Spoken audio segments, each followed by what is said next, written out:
Puji Tuhan, salam sejahtera buat kita semua. Sesi ini adalah kita belajar tentang apa itu baptisan. Ya, dibagi sama yang mau dibaptis. Kalau yang partisipan boleh mengikuti aja. Puji Tuhan. Nah, sesi ini adalah sesi baptisan. Ya. Yang potensi dibaptis ya pakai itu. Kalau kira-kira agak ragu-ragu kasih aja, nggak apa-apa, nanti juga tidak ragu. Ya. Ya, puji Tuhan. Jadi saya ingin kita sebagai jemaat Tuhan memahami konteks baptisan. Nanti kita banyak bicara tentang latar belakang dan sebagainya, ya. Saya kapasitas sebagai gembala memiliki kewajiban untuk menyampaikan ini kepada kita. Potensinya adalah memang saya pernah ketemu orang di suatu tempat, dia bicara tentang baptisan, tetapi konteksnya berbeda, ya. Saya memang Tuhan izinkan sudah selesai sekolah Alkitab di Banten 1 tahun, 4 tahun di STT, dan sekarang mau masuk S2, saudara. Ngeri juga, saudara, ya. MTH, ya, makin tinggi hati kata orang. Ngeri, saudara, ya, saya juga ngeri. Tapi biarlah apa yang saya punya, saya ingin kita juga memahami. Amin. Baptisan itu memang dipandang dari berbagai sudut. Coba kalau kita melihat dalam lembar pertama, ini kita ya, cover kita. Makalah ini bagi yang mau dibaptis mohon disimpan dan dipelajari. Materi ini saya yang tulis, saudara, khusus bahasa Inggrisnya, dan banyak saya gubah dari aslinya. Karena ini dulu saya lupa tahun berapa saya tulis ini khusus bahasa Inggrisnya ya, terlebih pada saat sebuah kebutuhan. Saudara ingat Nicole yang dibaptis kemarin, papanya kita yang baptis juga. Jadi memang saya konseling beliau itu bahasa Inggris. Sehingga terbitlah ini, juga ada terjemahan bahasa Inggrisnya. Saya nggak tahu ada gereja nggak punya begini gitu yang ada bahasa Inggrisnya ya. Saya rasa menurut saya hanya kita. Nah, jadi ini cover kita. Dan kita perhatikan dalam pengantar atau prolognya. Jadi sebenarnya kita tidak perlu membicarakan akan hal baptisan karena tidak akan ada kesatuan pendapat. Pembicaraan mengenai hal ini kerap kali kita dengar di antara orang Kristen yang sering, dan adalah suatu kenyataan bahwa terdapat pendapat-pendapat yang bertolak belakang. Jadi saudara, pemahaman kita semua tentang baptisan di gereja itu harus diluruskan. Sekalipun kita di luar sana, aduh baptisan percik aja boleh. Atau anak kecil aja dibaptis, yang gede nggak usah. Itu kan cuman gitu, saudara. Saya mau katakan perkembangan gereja adalah cukup dinamis, di mana dari gereja itu lahir itu di Kisah 2, di mana orang-orang percaya berkumpul, ya, mereka berkumpul dalam masa pencurahan Roh Kudus. Mereka berkumpul mendengar pengajaran para rasul. Itu titik awal gereja terbentuk. Sekalipun banyak pemahaman, mereka berkata bahwa gereja itu terbentuk pada zaman Musa. Musa itu gembala dan semua itu adalah umat. Tapi apa yang kita percaya, gereja terbentuk pada saat Kisah 2, di mana Roh Kudus dicurahkan. Dan pemahaman tentang baptisan tentunya berbeda-beda. Dari proses itulah, ada yang mengatakan, dulu sebenarnya sebaptis selam, tapi dulu karena pemimpin agamanya sakit, akhirnya ada percik aja dah gitu. Untuk simpel, kan itu simbolis doang. Ada orang berpikir begitu. Ada buku juga menjelaskan tentang sejarah itu. Terus ada juga bilang, anak kecil aja dibaptis. Baptis itu sebagai bentuk dari dia mengakui Tuhan, menjadi orang Kristen. Jadi kita juga sebagai awam, kita bisa memahami, loh kenapa anak kecil yang dibaptis? Kenapa bukan orang gede? Kan gitu ya, kita mulai berpikir, kenapa harus baptis hanya percik bagi beberapa gereja? Kenapa nggak diselamkan? Kenapa nggak dibenamkan?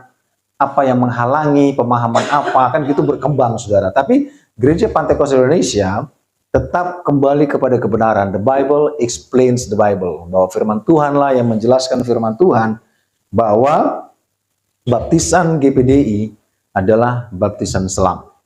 Saya mau katakan GPDI itu lahir tahun 1921.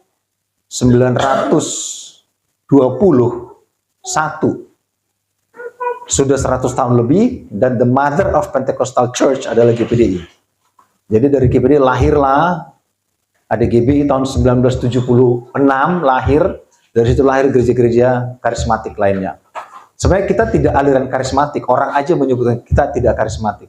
Kita itu Pantekosta, Pentecostal Church. Dari Pantekosta lahirlah mereka mengakui karismatik. What is karismatik?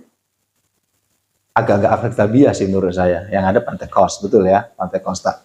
Whatever lah, karena itu yang sudah terjadi. Masalahnya bukanlah bahwa Alkitab itu tidak menerangkan dengan jelas, tetapi yang menjadi persoalannya adalah bahwa banyak orang yang tidak berusaha untuk mau mengerti dan mendengar firman Tuhan, tetapi tetap mau terikat dengan pendapat-pendapat yang keliru. Bila segera kita meninggalkan pendapat yang keliru itu, lalu mau mendengarkan dan percaya akan sabda Tuhan, maka kesulitan-kesulitan itu akan berlalu. Jadi sebenarnya kembali lagi ke firman Tuhan. Apa sih yang firman Tuhan sampaikan? Ya, apa sih firman Tuhan tetapkan tentang proses itu? Gereja berkewajiban untuk melakukan firman Tuhan. Amin. Sekalipun banyak keputusan konsili 1, konsili 2, konsili 3 dalam sepanjang sejarahnya, itu kan keputusan manusia. Tetapi gereja berkewajiban untuk melakukan firman Tuhan. Dan baptisan yang kita anut adalah baptisan selam. Saudara dibaptis sebagai bentuk pertobatan, bentuk ketaatan, ya. Tetapi secara warga negara yang baik, saudara harus memiliki bentuk saudara menjadi warga gereja. Gitu. Kalau warga negara kan ada KTP KK. Warga gereja itu apa? Oke, ada penyerahan anak. Oke, fine. Tapi itu kan dalam konteks anak-anak. Yang dewasanya gereja lain ada bilang naik CD lah, malua dan sebagainya, terserah. Tapi gereja Pantekosta Indonesia menetapkan itu baptisan. Dan gereja menerbitkan surat baptisan menunjukkan bahwa dia adalah warga gereja yang sudah dewasa. Jadi penyerahan anak itu firman Tuhan, tapi di mata negara itu adalah pendaftaran warga gereja masa kanak-kanak. Tapi baptisan adalah bentuk pertobatan, tapi itu di mata negara adalah pendaftaran warga gereja yang sudah dewasa. Jadi paralel, hukum tidak akan bertentangan. Yaitu puji Tuhan Alkitab kita isinya adalah hukum. Dan hukum yang tidak bertentangan dengan hukum apapun di dunia ini. Justru hukum di dunia ini mengacu kepada hukum yang tertulis dalam Alkitab. Kita banyak memperhatikan itu di mana-mana. Jadi baptisan GPDI adalah baptisan selam. Mazmur 32:8 dikatakan, aku hendak mengajar dan menunjuk kepadamu jalan yang harus kau tempuh. Aku hendak memberi nasihat, mataku tertuju kepadamu. Jadi nasihat itu tentang baptisan dimulai dari pemahaman kita tentang baptisan, pengertian kita tentang baptisan, supaya kita satu pemahaman bahwa baptisan itu adalah firman Tuhan. Perkataannya ini pun berlaku di dalam hal baptisan, tetapi kita harus siap sedia untuk menerima ajaran ini. Kita harus mendengar, bahwa belajar, mungkin juga kita harus mulai dari permulaan. Ya, jadi ini 3 sesi, teman-teman sekalian, saudara-saudara yang kasih Tuhan. Itu ya, sudah. Oke, ada daftar isi, pengantar, prolog, kita lepas. Jadi ini kan kita tutup, ada 8 sesi, ada 8 poin maksud saya. Nanti kita akan bagi dalam 3 sesi, apakah 3-3-2, apakah 2-3-3, nanti kita perhatikan. Oke, dimulai dari pengakuan iman, ya. Jadi, saudara yang dikasih Tuhan, sebagai warga gereja, saudara bukan hanya diikat, ditentukan, ditetapkan, berpredikat sebagai anak Tuhan, tetapi juga ditetapkan sebagai warga gereja. Ya, warga gereja Pantekosta di Indonesia, Tentunya setiap gereja memiliki pengakuan iman. Memang banyak jemaat kita itu dari berbagai latar belakang, contohnya gereja A, B, dan C, tetapi mereka yang dibaptis di GPDI, mereka memahami pengakuan iman. Setiap gereja punya pengakuan iman, dan pengakuan iman pun ini menentukan langkah rohani kita, tentunya langkah keselamatan kita. Kita masuk kepada namanya pengakuan iman. Besar juga nih ya. Ya, yang pertama adalah pengakuan iman. Tulisannya jelek. Baca nggak? Nggak goyang-goyang ya, Bung. Ya, pengakuan iman. Jadi ada pengakuan iman yang harus kita pahami. GPDI menetapkan ada 17 pengakuan iman. Ya, ini kita harus pahami dalam konteks bahwa kita menjadi warga sebuah gereja. Ya, Alkitab mencatat bahwa surat-surat diberikan Rasul Paulus itu adalah surat-surat kepada gereja-gereja lokal. Surat Wahyu, surat-surat Yesus kepada 7 gereja adalah surat-surat kepada gereja lokal. Jadi gereja lokal itu pun menentukan iman kita, menentukan kemana kita, menentukan pengiringan kita, menentukan kedewasaan rohani kita. Walaupun artinya dalam banyak gereja yang kita pahami, oh di sana gereja gampang, cuma datang duduk. Ya, saya katakan begini, gereja itu tidak boleh introvert. Betul ya? Jadi gua mau gereja yang introvert, saya introvert. Saya mau gereja yang introvert, saya duduk, pulang. Saya duduk, nggak ada yang ganggu saya. Saya nggak mau berinteraksi dengan orang, dan saya juga nggak mau orang berinteraksi dengan saya. Kita tidak dipanggil jadi introvert. Kita dipanggil menjadi garam dan terang. Jadi kalau ada orang memahami, saya senang gereja yang introvert, saya mau duduk aja, diam, saya nggak mau kenal orang, dan saya nggak mau orang kepoin hidup saya, it's not a church. Ya, jadi kadang orang seperti itu, dia nyaman, dia nggak mau kenal orang, dia nggak mau juga dikenal orang. Ya itu bukan gereja. Tuhan panggil kita pergi kepada segala bangsa, jadikan segala bangsa murid. Jadi terang, jadi garam, menjadi berkat, bahkan menjadi lilin. Waduh, banyak tugas-tugas gereja. Ya, ada bicara diakonia, memberikan kepada orang-orang membutuhkan. Ada bicara koinonia, kita bicara tentang bagaimana kita bersekutu, belajar. Ada bicara marturia, kita keluar memberitakan Injil. Jadi kalau gereja introvert, saudara nggak kenal di sebelah saudara nggak kenal pekerjanya, saudara nggak kenal hamba Tuhan, saudara nggak kenal gembalanya, itu bukan konteks gereja. Ya, jadi pengakuan iman itu penting bagi kita untuk kita memahami, oh gereja Pantai Kosta itu pengakuan imannya seperti ini. Saya juga berharap kita menjadi satu pengajaran. Nah, satu pengajaran. Jadi jangan sampai jemaat punya pengertian yang berbeda, A, B, C, walaupun dalam satu enggak. Kita punya satu pengajaran, satu pemahaman, yaitu firman Tuhan. Semuanya diambil dari firman Tuhan. Ya, walaupun sekarang banyak gereja berpikir mengatakan Tuhan berbicara kepadaku gitu. Terus Tuhan bicara kepadaku bahwa surga itu begini. Tuhan bicara seperti enggak. Semua bicara firman Tuhan. Amin. Kalau saudara perhatikan salah satu renungan kita minggu lalu, itu bicara tentang jangan berbicara di luar firman Tuhan. Semua ada dalam firman Tuhan. Semua harus, tidak boleh di luar konteks firman Tuhan. Ya, hubungan kita pun adalah hubungan kebenaran firman Tuhan. Ya, ibadah kita pun ibadah firman Tuhan. Yang pertama, siapa yang bisa baca yang pertama apa? Pengakuan iman. Coba berdiri. Ayo. Yang pertama berdiri. Ya. Kami percaya Alkitab adalah firman Allah yang diilhamkan Roh Kudus, terdiri dari 66 buku Kejadian sampai dengan Wahyu. Ya. Silakan duduk. Bahasa Inggris mau dibaca?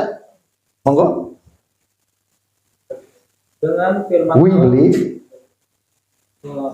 We believe that the Bible is the word of God, inspired by the Holy Spirit, contains of 66 books, Genesis to Revelation. Genesis to Revelation. Silakan dong. Makasih Pak William. Jadi gereja Pantai Kosta Indonesia mengakui bahwa dari kitab Kejadian sampai Wahyu adalah firman Tuhan. Banyak gereja tidak mengakui itu. Mereka hanya mengakui sepotong-sepotong itu firman Tuhan. Tapi gereja Pantai Kosta mengakui bahwa dari kitab Kejadian sampai Wahyu itu semua adalah firman Tuhan. Orang percaya Alkitab berisikan firman Tuhan. Tapi kita percaya Alkitab adalah firman Tuhan. Jadi berbeda. Jadi kalau Alkitab itu berisikan firman Tuhan, berarti ada isinya bukan firman Tuhan. Tapi kita percaya Alkitab adalah firman Tuhan. Amin. Coba ada yang bisa baca dalam 2 Timotius 3 ayat 16. Monggo.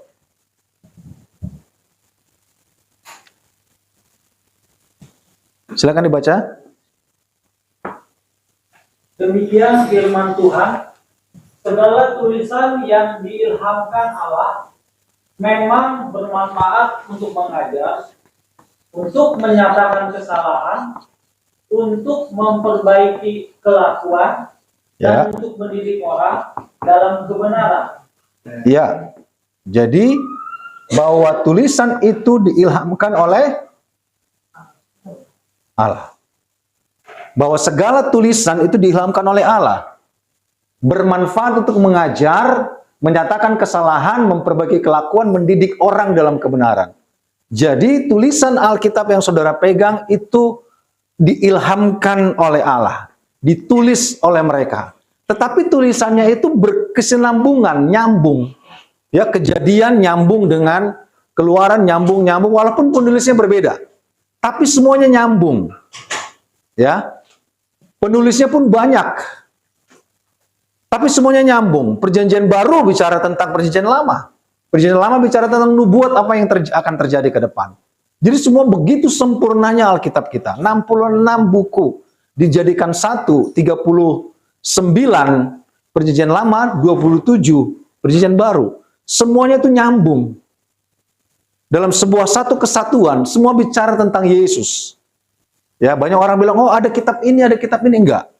Oleh ilham Roh Kudus, itu semua adalah firman Tuhan. Yang lanjut di 2 Petrus 1 ayat 21, siapa? Ayo silakan aktif, 2 Petrus 1 21. Sebab tidak pernah membuat dihasilkan oleh kehendak manusia, tapi oleh orang-orang kudus, orang-orang berbicara atas nama Allah. Amin. Sebab tidak pernah membuat dihasilkan oleh kehendak manusia. Jadi firman Tuhan itu oleh kehendak Roh Kudus. Jadi siapa penulis firman Tuhan? Adalah Roh Kudus. Jadi aktor intelektual daripada Alkitab adalah Roh Kudus. Penulis firman Tuhan adalah Roh Kudus. Allah Bapa pencipta, Yesus juru selamat, Roh Kuduslah yang menulis. Aktor intelektual daripada firman Tuhan. Jadi pengakuan iman kita bahwa kami percaya Alkitab adalah firman Allah. Amin. Jadi dari sini pun akan bisa berbeda. Pemahaman gereja lain berbeda, tetapi pemahaman kita bahwa Alkitab adalah firman Allah. Ya, banyak orang sudah mempelajari dan sebagainya. Sekarang banyak pemahaman baru. Dia bilang Yesus bukan juru selamat, Allah juru selamat. Sudah mulai miring. Ya, itu menentukan keselamatan kita ke depan. Makanya di mana kita beribadah, itu menentukan pun keselamatan kita. Di mana kita melayani pun menentukan keselamatan kita. Jadi pemahaman-pemahaman itu yang kita harus luruskan, bahwa Alkitab adalah firman Allah. Amin. Tidak ada kitab lain. Ya. Makanya memang hamba Tuhan sebenarnya kalau di saat dia khotbah murni dari Alkitab. Ya kan, walaupun banyak dari Alkitab dia cabut, dari buku primbon dia cabut, gitu, dari kitab orang dia cabut, enggak. Harusnya murni dari Alkitab. Semua kebenaran dari Alkitab. Ya. Yang kedua, kami percaya Allah yang Maha Esa. Coba ada yang bisa baca yang kedua? Lanjut yang kedua. Kami percaya Allah yang Maha Esa kekal dalam wujud Trinitas, Ya. Bapa, Anak laki-laki dan Roh Kudus. Ya, puji Tuhan.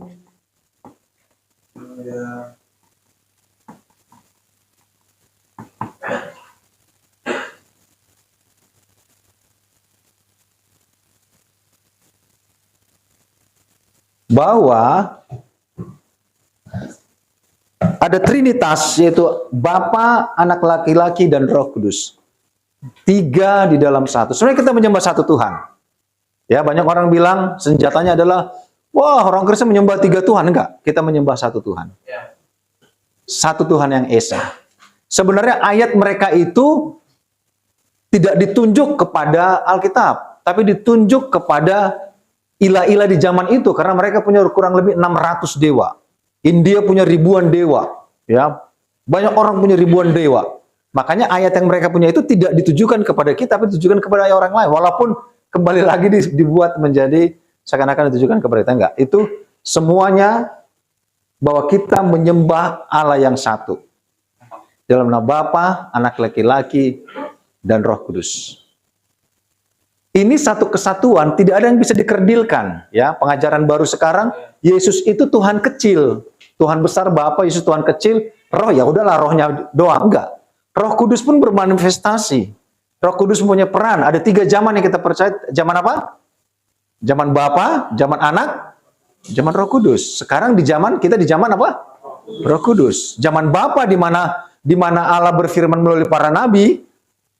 Zaman Anak di mana Yesus hadir sendiri. Jadi saya mau katakan, saya pernah sampaikan bahwa kita ini hamba Tuhan. Kalau di zaman dulu kita disebut nabi. Tapi apakah saya menyelamatkan walaupun saya nabi? Enggak. Yang menyelamatkan siapa? Tuhan Yesus. Ya. Yang menyelamatkan Tuhan Yesus. Tidak ada keselamatan di luar dari Dia yang datang dari atas. Enggak ada. Apapun ajarannya. Pada saat kita berjalan di ujung jalan, kita ketemu dengan siapapun juru selamat mereka, nabi mereka, semua pada mati. Tapi dikatakan di situ berdiri Yesus. Yang kita tanya siapa? Yesus. Amin. Dia yang hidup. Jadi kita percaya bahwa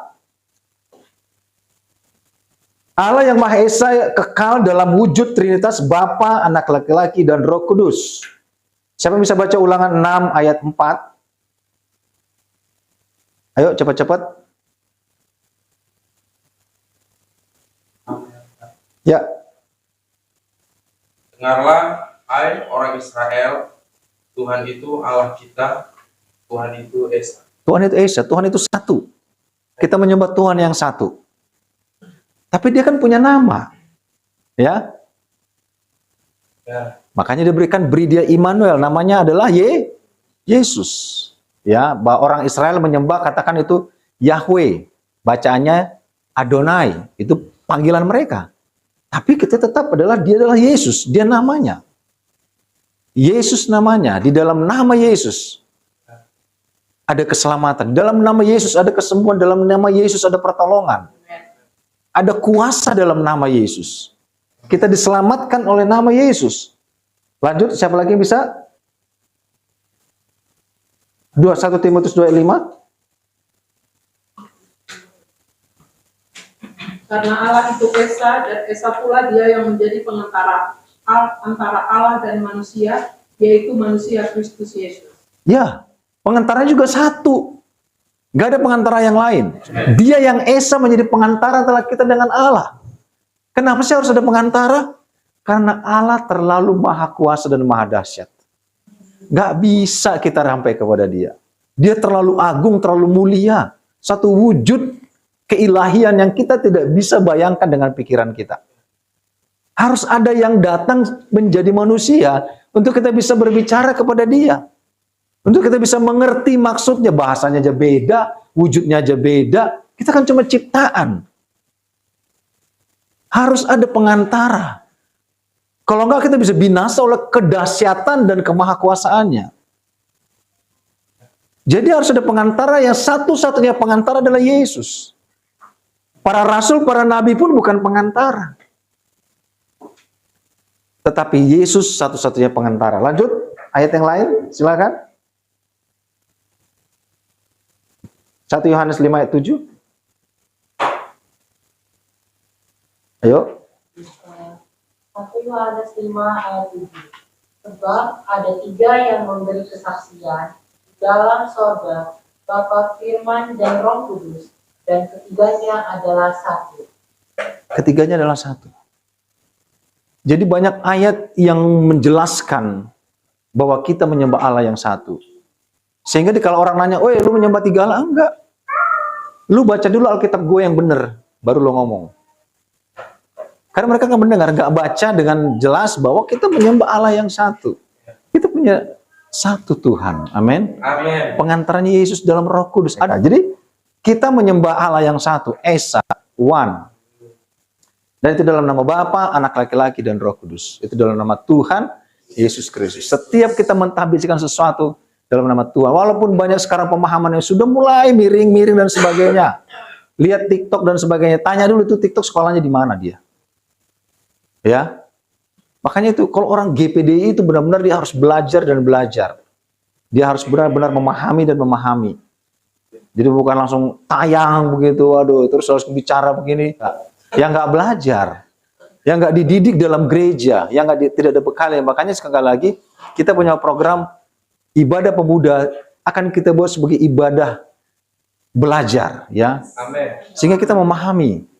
Kita tahu, jadi kita nggak miring ke sana, nggak miring ke sini, kadang ke sana, kadang ke sini, ya.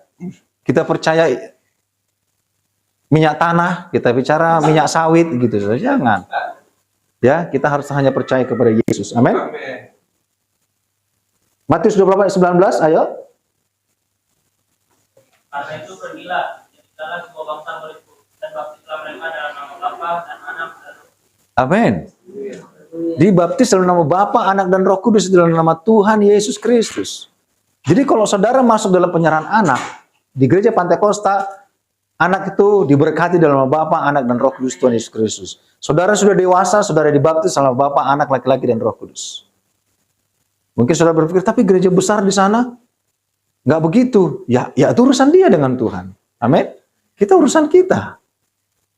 Ya. Jadi mereka berpikir, wah, nggak usah harus cuma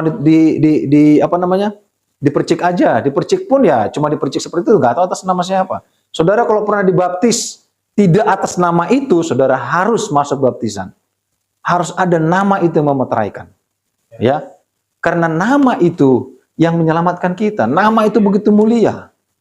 Saudara juga diberkati dalam, kalau ada pendeta memberkati saudara tidak dalam nama Bapa, Anak laki-laki, dan Roh Kudus Tuhan Yesus Kristus, saudara tidak sah di dalam Tuhan. Walaupun yang memberkati siapapun orangnya, mau nabi kek, mau siapapun orang-orang besar, nggak bisa. Ya, kalau di kampung dulu kan banyak ya. Aduh, nggak usah diberkati di gereja. Udah malu aja. Yang berkati siapa? Gitu. Raja adat gitu. Yang berkati raja adat, saudara. Kan aneh, saudara. Saudara harus diberkati dalam nama Bapa, Anak laki-laki, dan Roh Kudus Tuhan Yesus Kristus. Saudara masuk dalam bahtera rumah tangga. Bahtera di dalam nama Yesus. Amin. Kita udah belajar tentang Nuh. Bahtera itu jangan salah kapal, saudara. Ya, saudara salah kapal udah miring nanti jalannya terlalu jauh. Ya, itu adalah the Lord Jesus Christ. Aduh, berapa lama kita ini? Sampai jam berapa, Tante? Jam 4 ya? Ya, kita oke. Lanjut ayatnya lagi siapa? Kisah Rasul 2 ayat 36.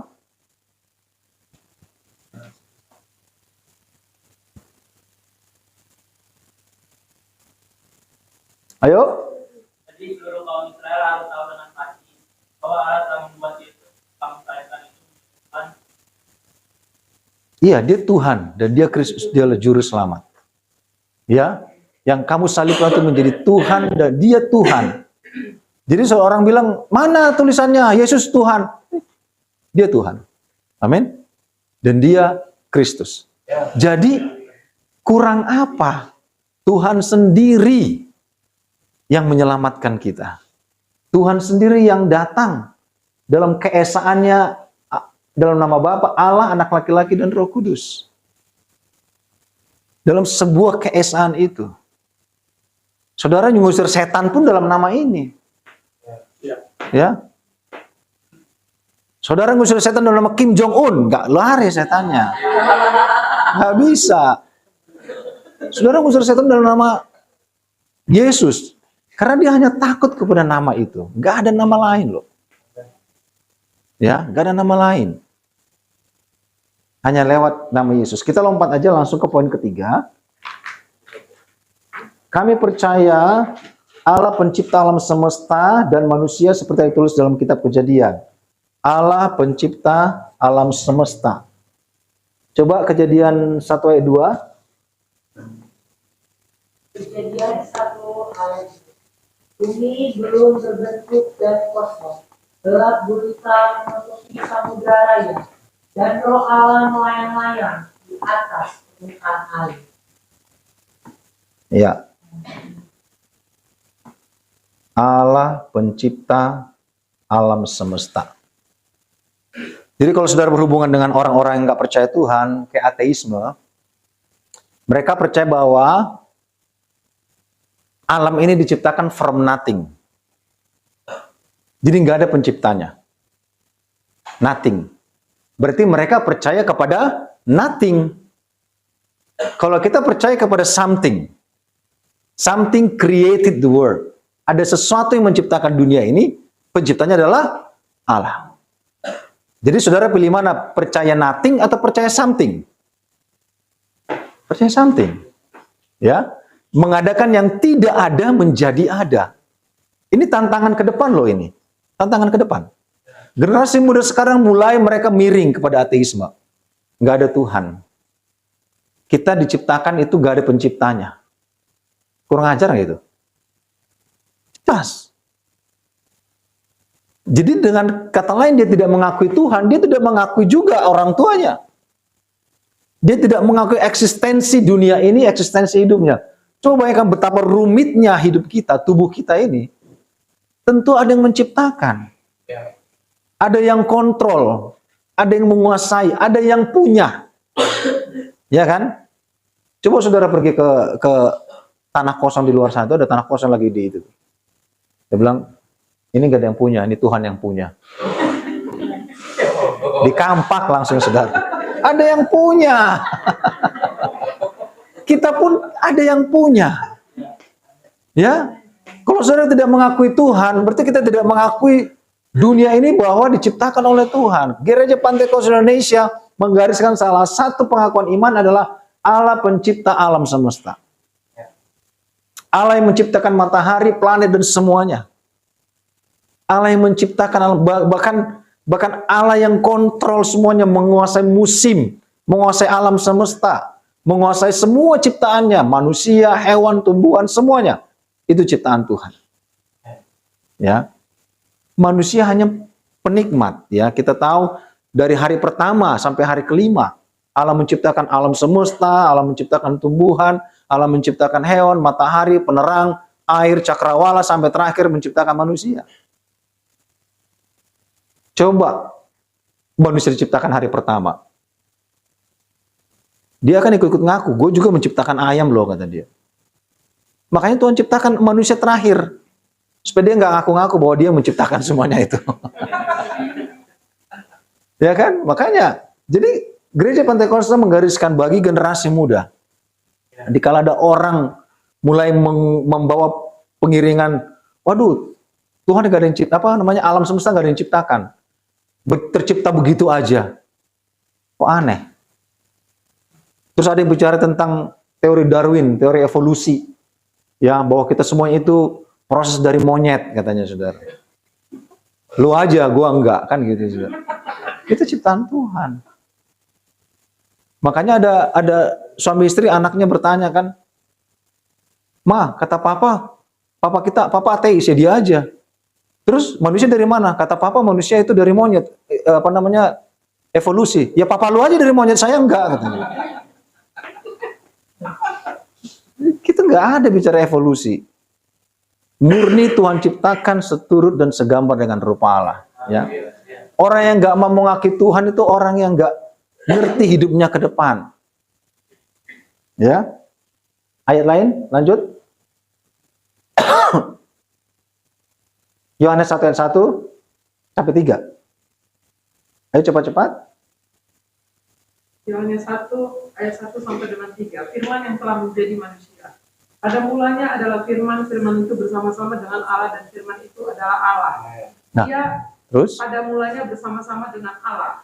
Segala sesuatu dijadikan oleh Dia, dan tanpa Dia tidak ada sesuatu pun yang telah jadi dari segala yang telah dijadikan. Jelas. Ayat ini adalah ayat tertua sebenarnya, lebih awal dari Kejadian 1 ayat 1. Kalau Kejadian 1 pada mulanya Allah menciptakan langit dan bumi. Ya kan? Kalau Yohanes 1 ayat 1 pada mulanya adalah Allah. Jadi kalau ditanya siapa yang menciptakan bumi? Allah. Siapa yang menciptakan Allah? Ya Allah. Dia sendiri. Pada mulanya Allah. Pada mulanya adalah firman. Jadi itu cikal bakalnya itu. Pada mulanya adalah firman. Firman bersama-sama dengan Allah, dan firman adalah Allah. Dan tidak ada yang dijadikan di bumi tanpa firman Allah. Gak ada yang tercipta di bumi ini tanpa perkataan Tuhan. Jadilah terang, jadilah cakrawala, jadilah tumbuhan, jadilah hewan. Hanya manusia yang dibentuk dengan tangannya, diberikan nefes, nafas, diberikan ruah, diberikan roh. Itu khususnya kita manusia. Kalau yang lain diciptakan, kalau manusia dibentuk dengan tangannya, diberikan rohnya. Makanya di dalam kita ada roh Tuhan. Amin. Jadi jangan takut sama roh lain, saudara. Roh halus kayak roh apa, jangan. Ada roh Tuhan dalam hidup kita. Tuhan kasih. Jadi siapapun dia, pihak lain, kuasa gelap, dia tahu ada roh Tuhan di dalam kita. Dia udah mundur duluan, saudara. Ya. Makanya heran kadang orang ya, kayak di rumah juga ada mbak itu. Ih, takut ada hantu katanya. Lu manusia kok bisa takut gitu sama. Terus kadang di bawah pohon gitu, permisi apaan? Kadang aneh kan? Wah, itu keramat. Bukan kita si Panggaron juga, enggak. Tetapi kita tahu ada roh Tuhan di dalam kita. Ya.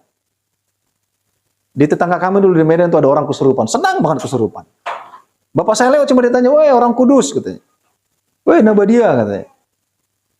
Dia juga tahu kita orang benar.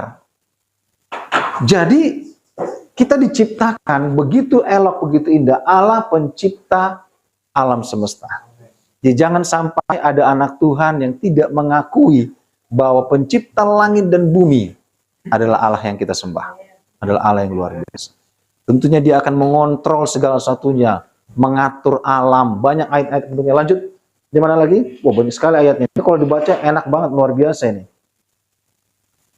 Kita sampai di mana sekarang? Kolose 1 ayat 16. Ayo. Karena di dalam dialah telah diciptakan segala sesuatu yang ada di surga dan yang ada di bumi, yang kelihatan dan yang tidak kelihatan, baik singgasana maupun kerajaan, baik pemerintah maupun penguasa. Segala sesuatu diciptakan oleh Dia dan untuk Dia. Ya. Jadi ternyata bukan hanya alam Tuhan ciptakan, penguasa pun, pemerintah pun Allah ciptakan. Allah yang mengatur, Allah yang membentuk, Allah yang mengangkat, Allah yang memilih, Allah yang menurunkan. Ya, kita lihat banyak sejarah, banyak raja-raja yang tidak mengakui Tuhan. Ya, contohnya kita tahu Nebukadnezar, dia pernah tidak mengakui Tuhan di zaman Nabi Daniel, saudara. Dia nggak mengakui Tuhan. Dia bilang kekuasaanku karena aku, kerajaanku karena aku. Jadi lembu dia 7 tahun. Asli jadi lembu, nggak bisa ngomong manusia. Ngomongnya ngebahasa lembu, bahasa sapi. Makannya pun rumput, nggak bisa makanan manusia. Jadi Allah yang menentukan penguasa, Allah yang menentukan pemimpin, Allah menentukan mereka yang memimpin kita. Jadi kekuasaan pun, kejayaan pun, kehormatan pun itu dari Tuhan. Ya, kalau ada orang meraih kekuasaan, kejayaan dengan cara-cara yang bukan dari Tuhan, nggak lama. Ya, jadi semuanya dari Tuhan. Penguasa dikatakan sesuatu yang ada di sorga dan yang ada di bumi, yang kelihatan dan yang tidak kelihatan, baik singgasana, kerajaan, pemerintah maupun penguasa. Segala sesuatu diciptakan oleh Dia dan untuk Dia. Luar biasa nggak itu Tuhan yang kita sembah? Amin. Bandingkan nama orang yang menyembah batu. Orang bergerak Tuhannya disembah. Ya, ada lagi menyembah matahari. Ada yang menyembah lagi alam bentuk-bentuk lain. Ya. Sehingga mereka punya jimat, punya segala sesuatu. Ya. Anti ini, anti ini, anti ini. Jangan, saudara, ya. Kita menyembah Allah yang begitu agung, begitu luar biasa. Di sorga bumi Dia yang ciptakan. Bagaimana dengan neraka? Neraka itu sebenarnya tempat penghukuman iblis. Tetapi karena iblis nggak mau dia sendiri dihukum, dia cari orang yang mau bareng sama dia. Sederhananya dia akan mencari orang, bro, ikut yuk dibakar sama gue. Gitu. Sederhananya seperti itu. Tapi manusia banyak yang mau. Pertanyaan begini, pemahaman semuanya ini, iblis pun nggak mau manusia itu masuk dalam kemuliaan Tuhan. Sehingga dia punya banyak cara, lewat tradisi, ya, lewat penyembahan berhala, lewat banyak hal, dia diberikan keleluasan sementara waktu untuk menyesatkan dan disesatkan. Tapi kita orang percaya, kita tidak akan masuk dalam pemahaman iblis. Haleluya. Bahkan iblis bisa berubah bentuk jadi malaikat terang. Kalau iblis bisa berubah jadi malaikat terang, iblis bisa nggak berubah jadi pendeta besar? Hah? Bisa. Iblis bisa nggak buka gereja besar? Bisa. Banyak. Dia akan memasukkan pemahaman-pemahaman yang miring tentang kebenaran. Dia akan mulai mengkerdilkan siapa Yesus. Dia akan mengajak dengan caranya untuk kita tidak masuk dalam keselamatan Tuhan. Sehingga kalau kita memahami bahwa dialah pencipta, poin ketiga, Allah pencipta alam semesta. Allah pencipta singgasana, sorga, langit, dan bumi, dia yang ciptakan. Sehingga kita memahami, kita pun ada penciptanya, amin. Kita pun ada yang punya. Haleluya. Lanjut, ada yang lain? Dikit lagi, poin 3 ini ya. Roma 4 Ayat 17. ayat 17.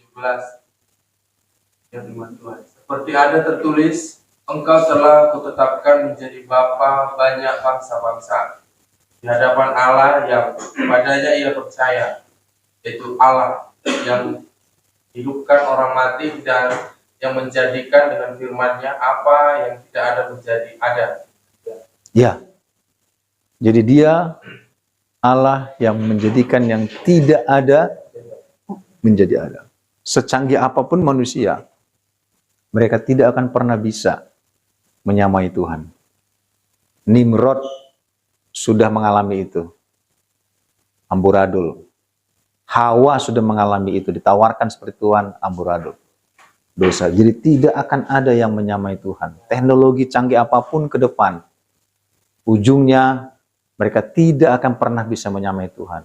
Apapun yang mereka ciptakan, Nimrod sudah hampir sampai ke langit. Mereka tidak mengakui Tuhan, Tuhan hancurkan semuanya. Karya kita pun, apa yang kita bisa lakukan, tidak akan bisa dibanding dengan karya Tuhan. Kita hanya manusia, hembusan nafsu. Apa yang kita bisa buat? Pisang goreng? Apakah itu hebat? Kan gitu saudara ya. Apa yang bisa kita buat? Lapet kah? Godo-godo. Orang sudah jago bikin lapet pun udah nggak mengakui Tuhan loh. Kan aneh. Orang cuma bisa goreng pisang aja udah nggak mengakui Tuhan kan? Itu napasnya dari mana? Tapi giliran udah sakit, udah di ICU, udah gitu, Tuhan tolong. Ya kan? Giliran dia sudah nafasnya di ujung baru, waduh. Bukannya itu malah menyalahkan Tuhan. Tuhan kenapa aku begini katanya. Jadi kalau kita mengakui Tuhan dalam kehidupan kita, akuilah Tuhan dalam setiap jalanmu, maka dia akan meluruskan jalan, meluruskan segala sesuatu. Kita mengakui Tuhan setiap hari. Dan kita sebelum tidur pun kita mengakui Tuhan, bahwa Tuhanlah yang sudah menolong kita sepanjang hari. Jadi poin ketiga, Allah pencipta alam semesta. Sampai di sini dulu, tim sekalian, masih panjang pelajaran kita. Amin. Oh masih banyak. Ya, tolong dibaca bukunya, dipelajari.